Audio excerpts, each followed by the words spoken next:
Hello guys! Welcome back to my channel! At kung first time mo dito sa channel ko, please do subscribe guys! At maraming pa akong share sa inyo ng mga cake decorating ideas.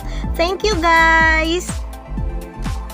For today's video, gagawa naman tayo ng SpongeBob cake guys. Ang size ng cake natin ngayon ay 8x4 and then isa lang to sa sobrang daming order sa araw na to. Bali, yung una ito ko siyang natapos and then yung sa bukas na ipipremiere ko, bali yun yung baby girl milestone cake. Yung kay Baby Allison guys, yan. Yan guys, nagprint lang tayo ng ating SpongeBob and Patrick kasi yun lang naman ang pinaka-toppers na itong ating cake guys. Bali, yan, naglalagay tayo dyan ng mga sprinkles na color white para magsilbing sand natin. And then guys, yung ating cake topper na si SpongeBob at si Patrick ay kinover ko siya sa front and back ng scotch tape para kahit na dumikit siya doon sa ating icing ay hindi siya yung malulusaw, gawa ng meron siyang plastic sa ilalim. So ayan guys, ang gamit nating icing dito ay yung non-dairy whipped cream natin na made from vegetables. So yan, very stable siya. Sa pagsusulat guys, nung time na to, mga 1 year ago na kasi to guys.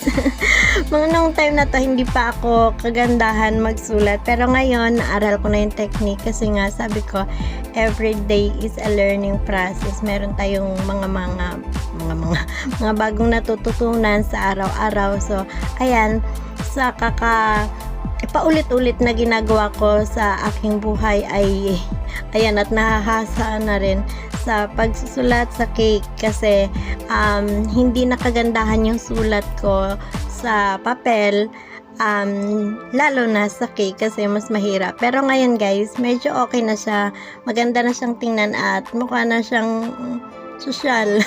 Yung sulat ko dati kasi ganyan lang, hindi siya ganun kaganda.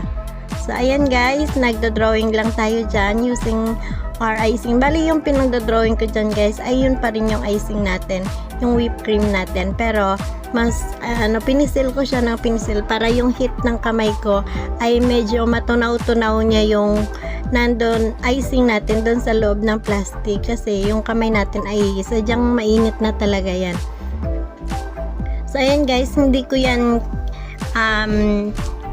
masyadong fast forward ko lang kasi medyo maiksi lang naman to, pero dahil nga medyo madami sila nung araw na to ay to the highest level ang ating haggardness.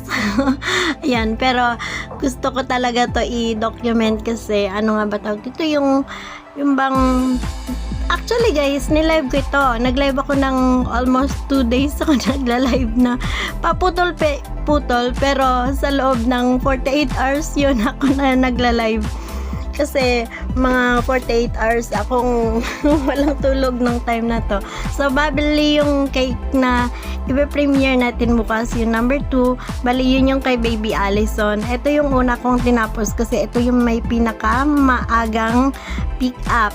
Bali yan, at medyo malayo din ang kanyang delivery nito kaya siya ang inuna ko, and then mababa lang siya. Yung isa kasing kasama niya ay 2-tier siya, which is yung hook cake, and then meron pang Hello Kitty cake na medyo gradient yung mga colors, and yun. Kaya ito muna inuna ko kasi ito yung pinakamadali at pinakamababa at siyempre maagang i-deliver at medyo malayo yung deliver. So ayan guys, tapos na siya. Ganyan lang guys.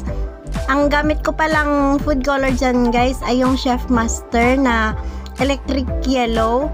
Yan, na electric yellow. Napakaganda ng pagka-vibrant ng kanyang pagka-yellow guys.